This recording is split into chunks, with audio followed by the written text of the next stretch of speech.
Hey guys, welcome back to lesson 3 of this electric blues course. My name's Dan from Your Guitar Academy, and we're going to be going through the solo now, or we're going to be starting with the first 3 licks. So you should have that riff under your belt, that basic concept of how a kind of a 12-bar moves. Even if you don't fully understand it at this point, you're starting to hear it and listen to it, which is a really important part of the learning process, especially with blues playing. And now we're going to tackle that solo. We need to kind of be learning these pentatonic shapes, as I'll go through them one by one, okay? And the extra little blues notes, the subtleties on the bends, and everything that's going to make this solo really sing. So, pick up your guitar and let's get started.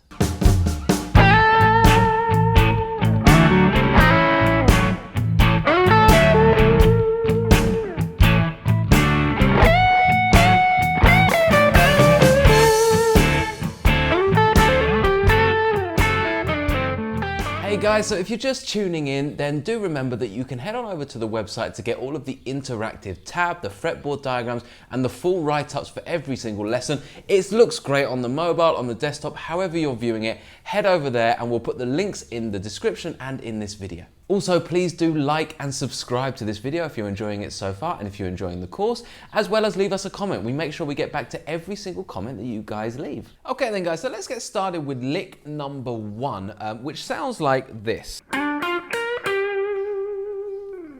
Okay, so that's our opening lick. And there's a couple of things we need to work out here. The shape we're using, the key we're in, as well as where to come in with the bar, and all the subtle techniques. So let's go through it in great detail, okay? So first up, remember, we're in the key of G minor here, really. We're kind of utilizing the G minor scale for our riff, as well as the G blues scale. So really, when it comes to the soloing, at this point, I just want to be using our G minor pentatonic across the neck. And I do mean across the neck. I'm going to be using every single one of those 5 shapes. So if you've never learned those 5 shapes, I would highly recommend doing that first. I'm not going to have the time to just go shape by shape with you. I will go through it in some detail, but we've got a great course really learning those 5 shapes, which I'll link to here in the video, of course. So let's just kind of go through the riff to start with. So this little thing here, okay? So in G minor, we're using the pentatonic box 4 here, okay? So here's a G root note, and I'm in pentatonic box 4.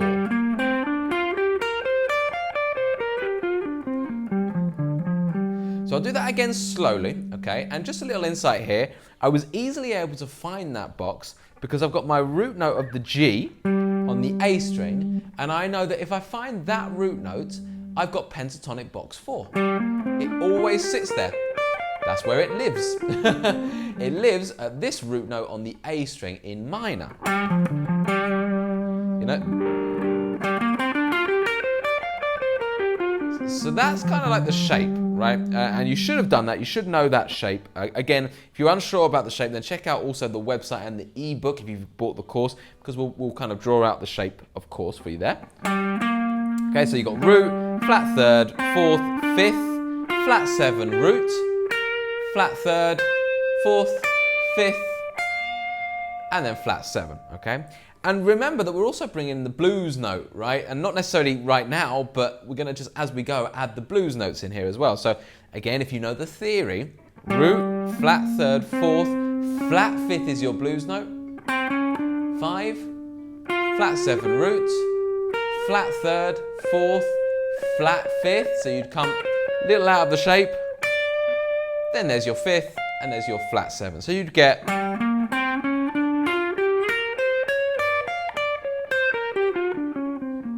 Okay, so if you do want to practice that, if you want to just kind of learn that shape, then go for it, be my guest. It's a great little thing to add to your practice. It's not our main focus here. I want to give you a really usable version of the blues notes, which is just by learning the licks, but it's worth doing, isn't it? Worth adding, and it's something I've definitely done in the past. So, you know, just kind of learn that shape alongside the pentatonic if you want to. Now, our little lick sounds like that. So we're literally kind of sliding into the 5th of G. Okay, so the 12th fret of the D string. Then we're going to do the flat 7 of the scale shape. So 10th fret, and then I'm going to jump up here to the flat 3rd, and I'm going to give it a little bluesy curl before hitting the root note of G, okay? Okay, so a couple of technique things here. That little bluesy curl. Remember, you're just moving it upwards, okay? And I'm on the higher strings now, so I'm going to be bending up rather than down, which I typically do, you know, on the lower strings. Bending up. As soon as you hear the note bend, can you hear it's just started to go there? It isn't high enough to get to a semitone. It's not going up there. It's just going just a little bit. As soon as you hear it nudge upwards, stop it dead, and then hit that root note. Okay, you're creating that little bit of extra tension, which you resolve with this root note. Okay, so that's our first lick. And again, notice that vibrato on that G. I really want that to, you know, making this lick go from something like this to this. Just really teasing the most out of every single note. Okay, so that's your opening lick, and the other important thing there is rhythmically that comes in at the end of the previous bar. So if you remember, we did this riff. 1, 2, 3. Okay, so it comes in just after the 3. 1 and 2 and 3 and 3. Ba, ba, ba, ba, ba. So it's on a 16th note. It's kind of a 3E. 3E and a. Okay? And as you hit this final G, that will be the start of the next bar. Okay?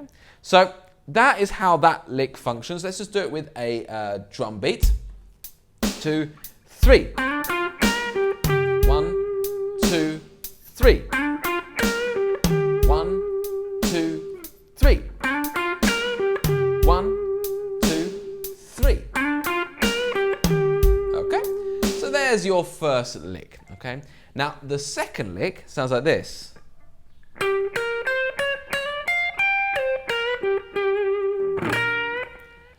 And this is one of my personal favorites. I've just thrown it straight in here, guys. It's something that I play a lot.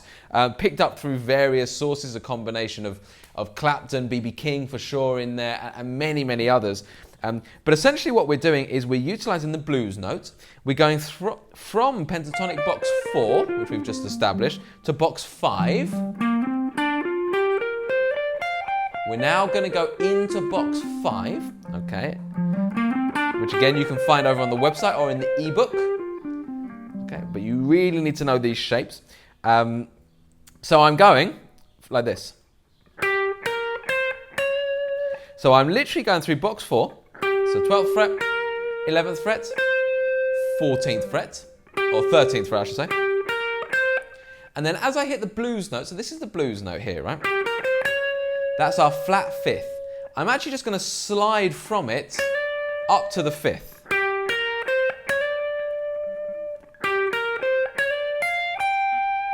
Okay?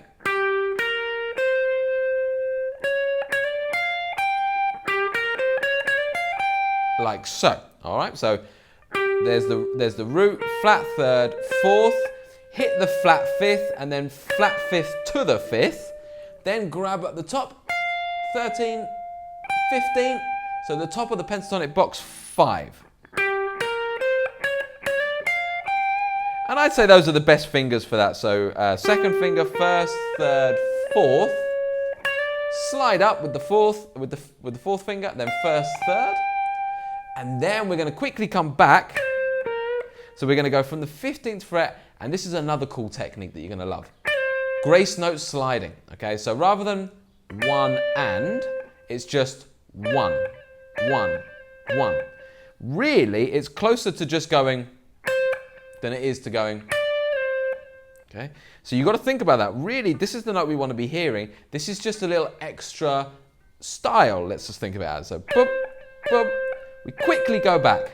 As soon as we played it, we go back, and it lasts for that kind of 1 beat value. So, okay, little bluesy curl back on this 11th fret. And then I'm going to hit the 12, so that's our root note twice, before going to what is commonly known as a question mark.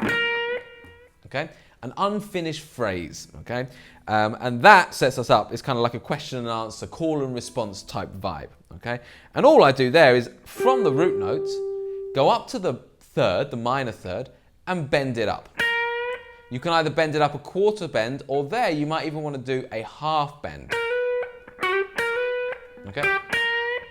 But I would maybe just, because we're really trying to master these quarter bends, just go with that, okay? So the whole lick sounds like this.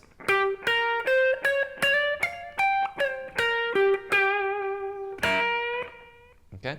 And that is such a cool way about thinking about ending your phrases, because when you've done that bend, you know, by ending on the root note, you're really finishing. That's kind of the most finished way you can ever end a lick, the root note.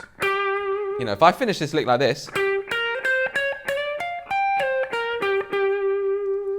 I don't need to say any more. You know, that's done, okay? But by ending it like this, that's like big question mark. Whoa, I've still got something to say. Hold on. Which I'm going to say in a minute. This is the kind of definition of the call and response idea. And on a very practical level, you can always just do that. You can go from your root note up to the minor third and give it a little quarter curl, and it gives it that vibe of this kind of unfinished phrase, okay? So that's our second lick. So we'll just do that again.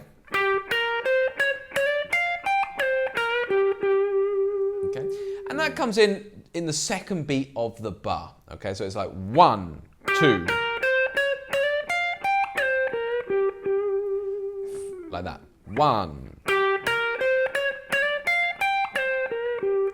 So if you just put that with the beat again. 2, 3, 4, 1.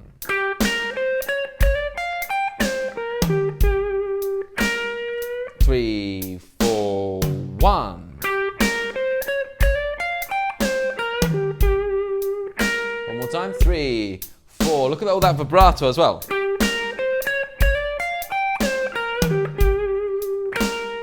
As soon as you got that opportunity, the few seconds to spare, make sure you get that sweet, sweet vibrato on it, okay? So we've got lick 1, we've got lick number 2, and let's do lick number 3 finally, because we want to finish this phrase off, which is this. Now this does finish a phrase, because this does finish on the root note. And again, we're using a different pentatonic box, because why not? I want to educate you guys as to how you can use these across the neck. So we're in now box 3.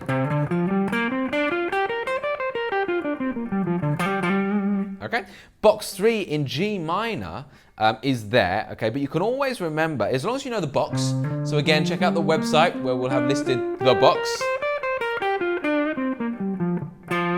The way I always remember it is that I've got my root note here, okay, and if I'm on my first finger at that root note, like I said before, that's your shape 4, but if I've got my third finger on that root note in minor, that's my shape 3 box.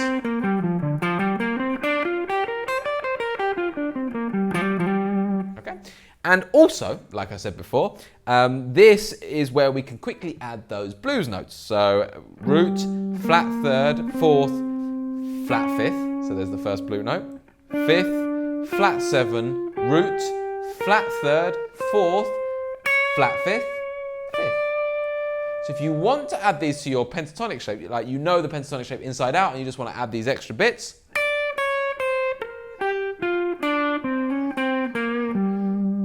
okay?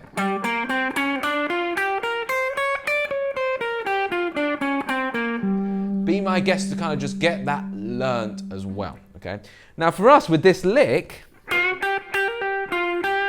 it's this bad boy, okay? You might have heard Clapton, Gary Moore use this a lot. It's a common lick, Freddie King. It's just a bit more of an aggressive sound and I really like it. So I'm gonna take the second finger on the 10th fret, okay? I'm gonna bend that up a quarter bend. You're having a lot of quarter bend fun today, right? Now there you have an option. You can do a half bend, you can do a whole bend. But again, I'm really just interested in just mastering this quarter bend concept. Then going up to your root, okay, so that's on the 8th fret of the B string. And then I'm going to hammer on and pull off quickly from the root to the flat third, back down to that quarter bend, and then hit the root note. And that finishes our phrase very neatly because, of course, that's the root of the key.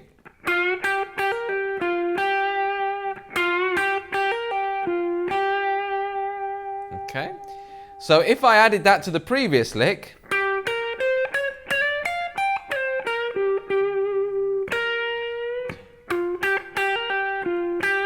you can see how it finishes it off nicely. So let's put those two together. And in fact, what we'll do for good measure is we'll put the 3 licks together with a drum beat, okay? And this is your thing to be learning now. So 1, 2, 3. 1, 2, 3, 4, 1, 2, 3. Okay, so again, it comes in just after that 3rd beat. Okay, so try and get that together. There's your first 3 licks to really target and try and get correct. And next time we'll do the next set of licks. Okay, so thank you so much for watching. Please do remember to like, subscribe, and leave a comment. We do our absolute best to answer every single comment. If you've got questions, here is the place to write them so that we can get back to you and really help you out with this stuff.